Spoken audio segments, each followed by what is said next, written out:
Friends, English के अंदर दो टाइप्स की वॉइस होती है, एक एक्टिव वॉइस और दूसरी पैसिव वॉइस।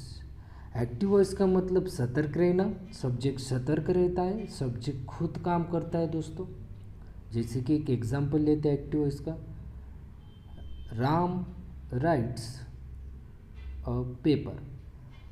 दोस्तों, राम यहाँ पे सब्जेक्ट है और वो खुद पेपर लिख रहा है। दोस्तों, इसी को हमें पैसिव वॉइस में बदलना है, तो कैसे?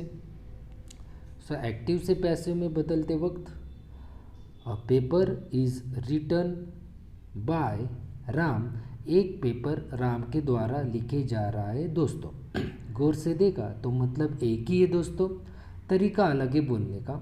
यही होती है दोस्तों एक्टिव वॉइस और पैसिव वॉइस। मैं उम्मीद करता हूँ यहाँ तक आपको कोई डाउट नहीं है। अब हम ये दोनों सेंटेंस को ध्यान से देखते हैं कि ये एक्टिव से पैसिव में बना कैसे। हमने क्या क्या चेंजेस किए कि ये एक्टिव से पैसिव में बनाते वक्त। दोस्तों, एक्टिव वॉइस में राम सब्जेक्ट है, पेपर ऑब्जेक्ट है और राइट्स ए वर्ब की फर्स्ट फॉर्म है। राम ये फर्स्ट में आया दोस्तों, पेपर ए लास्ट में आएगा। और पैसिव में बनाते वक्त ओके, सब्जेक्ट लास्ट में आएगा दोस्तों। और जो ऑब्जेक्ट होता है एक्टिव से पैसिव में बनाते वक्त, वो ऑब्जेक्ट पेपर पैसिव वॉइस में फर्स्ट में आएगा दोस्तों।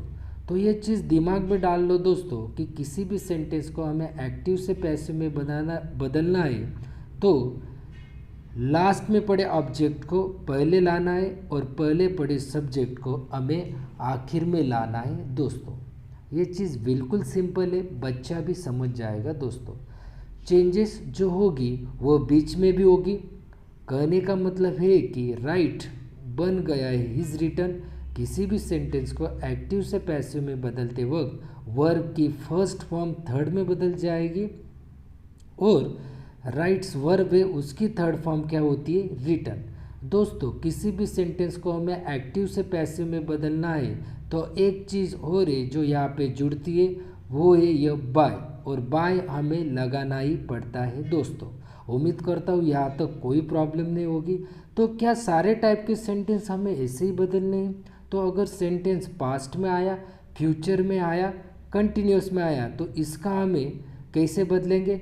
तो दोस्तों, ये जो बोर्ड पे लिख रहा हूँ मैं, ये वर्ब की फ्लो चार्ट है। किसी भी सेंटेंस को हमें बदलना है तो हमें वर्ब का यह फ्लो चार्ट बिल्कुल याद रखना है दोस्तों। जैसे कि फॉर एग्जांपल सिंपल प्रेजेंट में एक्टिव वॉइस की वर्ब होती है राइट, तो पैसिव वॉइस में वो वर्ब होगी दोस्तों एम इज़ आर और प्लस रिटर्न। जैसे कि प्रेजेंट कंटिन्यूस में am is are plus written verb है, तो पैसिव वॉइस में होगी am is are plus being plus written. तो कहने का मतलब है कि दोस्तों, अगर हमें किसी भी सेंटेंस को एक्टिव से पैसिव वॉइस में बदलना है तो हमें वर्ब की फ्लो चार्ट याद रहनी बहुत ज़रूरी है दोस्तों। इसी फ्लो चार्ट की मदद से हम बहुत सारे सेंटेंस लिख सकते हैं बिना किसी कन्फ्यूजन से। तो चलिए दोस्तों, अब हम कुछ सेंटेंस को बदल कर देखते हैं इस फ्लो चार्ट की मदद से।